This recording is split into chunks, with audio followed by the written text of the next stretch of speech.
మన ప్రియ సహోదరులు, సాటి సేవకులు, దైవజనులు, వక్త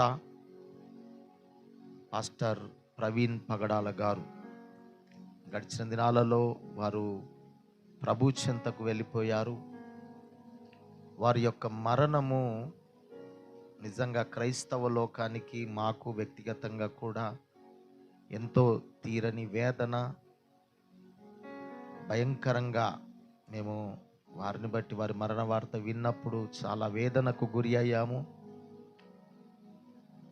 ప్రభువు ఎందుకు ఇది అనుమతించాడు అని ప్రశ్నలు వేయడం కాదు, కానీ మరి వారి యొక్క మరణం గురించి ఎన్నో అనుమానాలు వ్యక్తం అవుతూ ఉన్నాయి.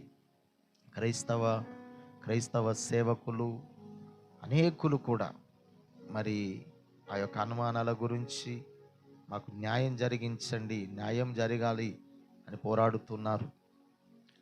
దేవుని సంగమా, మనమందరం కూడా వారి కుటుంబానికి ఆదరణ మాత్రమే కాదు, వారి కుటుంబానికి ఆదరణ దేవుడు ఇవ్వాలి. అలాగే మరి వారి మరణము ఎలా జరిగింది, ఒకవేళ దేవుని చిత్త ప్రకారంగా ప్రమాదవశత్తు యాక్సిడెంట్ జరిగి ఉంటే ఓకే, దేవుడు తీసుకున్నాడని మనము నెమ్మదిగా ఉండొచ్చు.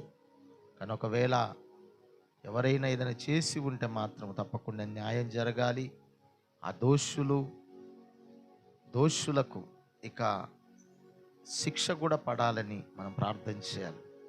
ఏమండి, దోషులను క్షమించవలసిన, తెలిసి చేస్తే అది ఏమండి తప్పు అనరు. దాన్ని తెలియక చేసినప్పుడు దాన్ని క్షమించవచ్చు. తెలిసి చేసి దాన్ని క్షమించండి అంటే అది క్షమించరని నేరం. సో కనుక తప్పకుండా దేవుడు న్యాయం జరిగించాలి. వారి మరణం పట్ల ఎందుకు జరిగింది, ఏంటి అనేది దేవుడే బయటికి తీసుకొని రావాలి. మరి ఎవరు కూడా, అధికారులు ఇప్పటికే స్పందిస్తున్నారు, రాజకీయ నాయకులు కూడా కదిలొస్తున్నారు, మీడియా కూడా సపోర్ట్ ఇస్తూ ఉంది. ఎవరు కూడా మరి దేని విషయంలో లొంగిపోకుండా క్రైస్తవులకు న్యాయం జరిగించినట్లుగా మేము నమ్ముతున్నాము. న్యాయ వ్యవస్థ మీద కానీ, అధికారుల మీద కానీ, నాయకుల మీద కానీ నమ్మకం ఉంది. తప్పకుండా వారు న్యాయం జరిగిస్తారు అని, న్యాయం చేస్తారు అని మేము నమ్ముతున్నాం. దేవుడు మరి న్యాయం జరిగినట్లుగా, సహాయం ఇచ్చినట్లుగా తప్పకుండా ఈ విషయంలో అందరూ ప్రార్థన చేయవలసిందిగా మనవి చేస్తూ, ఈ నిన్నటి దినాన భూస్థాపన కార్యక్రమం కూడా ఎంతోమంది లక్షలాది జనాలు వచ్చి వారి సంఘీభావాన్ని వ్యక్తం చేశారు. దైవజనులు వచ్చారు, ఎంతోమంది ప్రార్థనలు చేశారు వారి ఆదరణ కొరకు.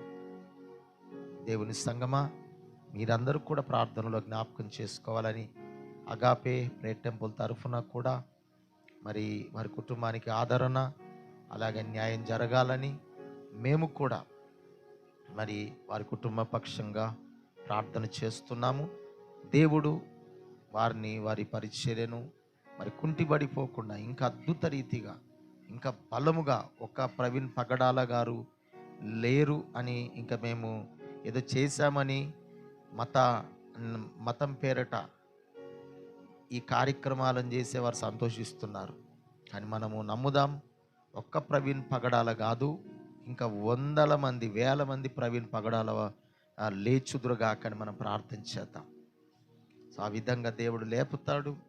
ఇంకా అద్భుతమైన పరిచర్య. ప్రవీణ్ పగడాల గారు లేరు, కానీ వారి దర్శనము ఇంకా బ్రతికే ఉంది. వారు చేసిన ప్రార్థనలు ఇంకా బ్రతికే ఉన్నాయి. వారు మన మధ్యలో అందించినటువంటి పరిచర్య ఇంకా బ్రతికే ఉంది. సో దర్శనము, ఒక వ్యక్తి చనిపోవచ్చు కానీ దర్శనం ఎప్పటికీ చావదు. సో ఆ దర్శనము అంచె దినములలో నెరవేర్పులోనికి వచ్చినట్లుగా, అనేక మందిని ఇంకా దేవుడు లేపునట్లుగా, మతోన్మాదులకు వణుకు, భయము పుట్టించే విధంగా దేవుడు తన కార్యాలని అంచె దినాల్లో జరిగించున్నట్లుగా మీ ప్రార్థనలో జ్ఞాపకం ఉంచుకోవాల్సిందిగా మనవి చేస్తూ, దేవుడు వారి కుటుంబానికి ఆదరణ, నెమ్మది, న్యాయము జరిగించునుగాక. Thank you so much.